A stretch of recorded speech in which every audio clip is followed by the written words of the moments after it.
fait. Rudy Sall va intervenir, mais là, au nom de son groupe, pour quelques instants. Quelques Et il instants, faut tout faire. quelques instants, et je connais la maîtrise de son temps par Rudy Sall. Je vais m'interroger. Non, simplement, d'abord dire à Martine Martinel l'intérêt que j'ai trouvé dans ce rapport sur Radio France. J'étais administrateur de Radio France quand le MOVE a été créé sous la présidence de Michel Boyon. Je représentais l'Assemblée nationale. Et j'avais été plus que réservé à l'époque, même opposé à la création du MOVE, qui survenait au lendemain de la création d'un certain nombre de radios privées et qui connaissaient du succès, d'ailleurs comme Énergie et autres pour les jeunes. Et le service public pensait qu'il fallait faire une radio pour les jeunes. Et dès le départ, j'ai trouvé que le format qui avait été utilisé pour cette radio jeune ne fonctionnerait pas. Et malheureusement, avec le recul, on voit bien que cette radio ne fonctionne pas.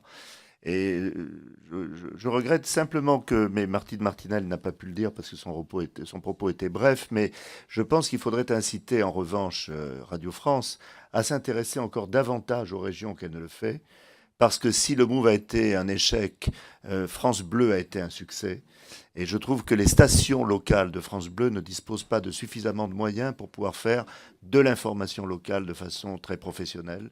Et c'est nécessaire parce que ces radios sont aujourd'hui même en situation de monopole dans nos régions et dans nos départements.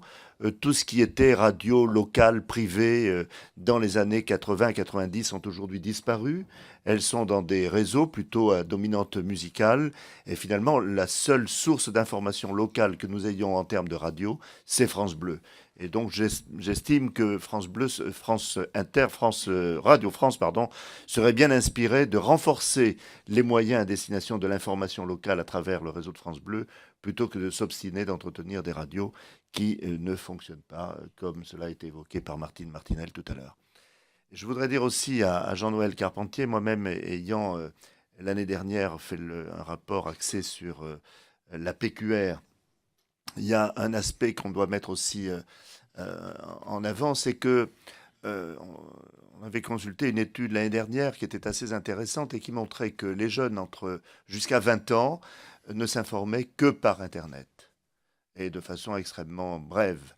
Entre 20 ans et 40 ans, la population s'informe sur la radio et sur la télévision, et à partir de 40 ans, commence à lire la presse écrite. Ce qui nous pose un vrai problème, parce qu'on peut s'interroger de savoir si ceux qui n'ont jamais ouvert un journal avant 40 ans le feront un jour. Ce qui veut dire qu'aujourd'hui, la presse écrite investit de façon importante sur le numérique, et c'est normal, parce qu'aujourd'hui, toute la presse écrite doit être sur le numérique, car on n'a pas en plus de modèle économique à 5 ans, à 10 ans. On ne sait pas ce que deviendra la presse numérique, pas plus que la presse papier. Et en même temps, on est obligé d'investir sur la presse papier pour avoir un journal vendable. Et, et on constate que la presse sur le numérique ne rapporte rien à nos journaux. Donc aujourd'hui, la presse écrite est vraiment au milieu du gué, dans une situation extrêmement difficile, avec une perte de lecteurs très importante, rien que pour la PQR. En 5 ans, c'est 800 000 lecteurs perdus. C'est quand même considérable. C'est à peu près ce que représente Ouest France, premier journal, première PQR de France. Donc, on voit bien aujourd'hui la difficulté à laquelle se trouve confrontée la presse écrite. Et donc, je voulais simplement ajouter ce constat à l'excellent rapport qui nous a été présenté, et ce, au nom du groupe UDI, et je referme ma parenthèse. Merci Rudy Sall. On me demande de lire le communiqué suivant. Le groupe UDELI se félicite de l'extraordinaire qualité du rapport de Rudy Sall. Voilà.